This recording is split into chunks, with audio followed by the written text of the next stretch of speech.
여러분, 이번 주에만 두산 에너빌리티와 관련된 파장이 큰 뉴스들이 연달아 나왔습니다. AI 전력 수요 급증, 미국 정부 고위 인사 방문, 그리고 합작사 논의 반전까지 각각 따로 보면 그냥 업계 소식 같지만 이 세 가지가 동시에 등장했다는 건 단순한 우연이 아닙니다.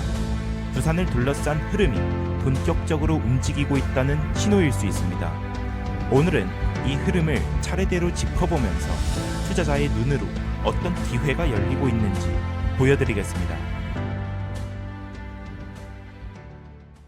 네, 반갑습니다. 두산 에너빌리티 주주 여러분들, 한서준입니다. 지금 시간 보시면 1시 58분 지나가고 있고 주가 체크 한번 해봐야겠죠.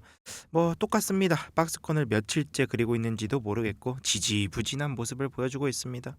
좀 언제 오릅니까? 이거 6만원 선 잘 지지는 해주고 있는데 원자력 섹터에서도 다들 비슷한 흐름 보여주고 있습니다. 두산 에너빌리티 같은 경우에는 외국인 기관 3일째 팔고는 있지만 여기서 가장 중요하게 체크해야 할 부분을 오늘 여러분들께 설명드리고자 합니다. 지금부터 집중해서 들으셔야 되고, AI 전력에 대한 수요가 폭증을 했습니다. 이게 원전과 무슨 관련이냐라는 의문을 가지실 수도 있는데, 원전은 상당히 전력과 관계가 깊기 때문에 필요성이 굉장히 지금 부각이 되고 있습니다. 여러분들이 제 내용을 한번 잘 들어보시면 이 이유에 대해서 잘 아실 수도 있고 근본적인 문제에 대해서 알 수 있으실 겁니다. 첫 번째로요, 조선경제에 따르면 챗GPT5가 챗GPT4보다 전력이 9배 이상 차이 난다고 합니다. 질이 한 건당 몇 와트인지 아십니까 여러분들? 18와트입니다. 여러분들 제가 말씀드렸죠. 하루에 전 세계에서 쏟아지는 질문량이 30억 개입니다. 실사용자가 7억 명에 가깝고요. 이 18와트를 단순 계산해서 하루에 쓰는 전력량을 계산하게 되면 무려 대형 원전 기준으로 해서 2기에서 3기가 생산하는 전력량과 맞먹는 규모입니다, 여러분들.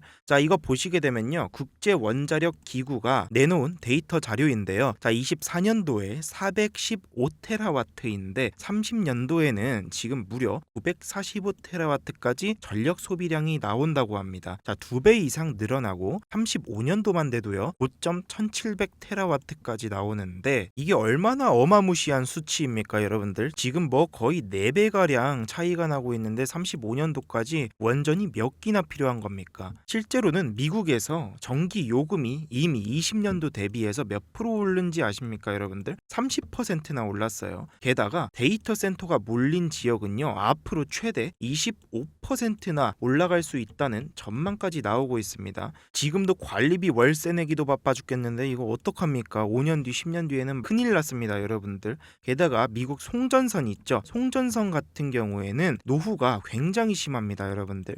거의 다 25년 넘는 노후 설비라서 노후량이 70% 이상입니다. 이러한 송전선들 가지고 앞으로의 전력 소비 전망 수치를 감당할 수가 있겠습니까, 여러분들? 감당조차 안 된다는 점을 여러분들이 아셔야 되고, 이 감당을 하려면 뭐가 필요하다? 대형 원전이 필요하다라는 점입니다. 그러면 이 대형 원전을 시공하고 기자재를 공급받으려면 미국은 결국 누구를 찾아야 된다? 바로 두산에너빌리티를 찾아야 된다는 점 여러분들께 강조해 드리겠습니다. 전력 수요에 대한 폭증은요 단순히 기술 문제가 아닙니다. 산업 전체의 생존 문제로 번지고 있는 만큼 여러분들이 이 내용, 근본적인 AI에 대한 중요성을, 원전에 대한 중요성을 알아두시길 바라겠습니다.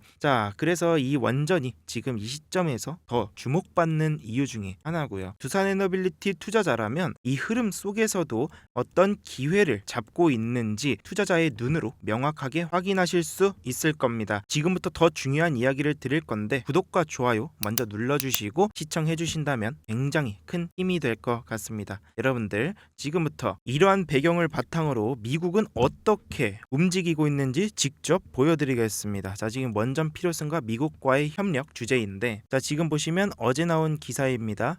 창원 본사에 있는 두산 에너빌리티에 미국 에너지부 차관보가 방문했다는 내용인데, 여기서 이 차관보가 대형 원전하고 SMR 그리고 기자재 제작 설비를 직접 둘러보고 나서 이 두산 에너빌리티에 대한 제작 역량을 확인했다는 내용을 확인할 수 있었습니다. 그리고 비슷한 시기에 두산은 아마존과 엑스에너지 그리고 한수원과 함께 SMR에 대한 MOU도 체결을 했었었죠. 여기서 중요한 건 아마존입니다. AI 클라우드 기업이 제일 먼저 걱정하는 부분이 바로 데이터 센터 전력이죠. 이 데이터 센터 전력을 가장 걱정하고 있는 부분인데, 이 전력을 SMR로 공급하겠다는 그림 속에 바로 두산에너빌리티가 직접 들어가 있다는 겁니다. 즉 AI에 대한 전력 수요 증가가 원전 필요성에 대한 부분을 부각시키고 거기에는 두산이 참여할 수밖에 없다라는 점을 여러분들이 이 연결고리를 꼭 좀 아시고 계셨으면 좋겠습니다. 자, 여기서 오늘 나온 또 하나의 반전이 있는데, 오늘 나온 뉴스입니다. 불과 며칠 전이죠. 8월 말까지만 해도 한수원과 웨스팅하우스의 합작 논의가 무산됐다는 보도가 나왔었습니다.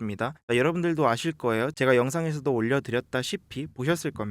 자, 웨스팅하우스가 한수원에게 공사 지연이나 비용이 초과되게 되면 이 비용, 즉 리스크를 모두 다 한수원이 감당하라는 요구를 했기 때문에 한수원이 거절을 했었죠. 거절되면서 합작이 무산이 된 줄 알았으나 한수원이 전략을 맞바꿨습니다. 전략을 바꾸면서 캐나다에 있는 대주주 브룩필드를 직접 설득했습니다. 자, 이 브룩필드가 무엇이냐? 웨스팅하우스의 최대 주주라고 생각하시면 되는데, 사모펀드의 속성은 단순합니다. 돈이 되느냐 안 되느냐인데, 이게 무슨 말이냐면 합작사 JV를 만들게 되면요, 웨스팅하우스의 가치가 올라가게 됩니다. 그렇게 되면 브룩필드는 투자 회수에 굉장히 유리해집니다. 자, 이 논리가 통하면서 브룩필드가 웨스팅하우스 경영진한테 직접 지시를 내렸습니다. 한수원의 거절로 인해 무산됐던 이 합작사가 다시 추진되는 국면에 맞이하고 있다는 점입니다. 자, 한수원의 전략이 통했다고 볼 수가 있겠죠. 결국에는 이러한 배경들이 단순한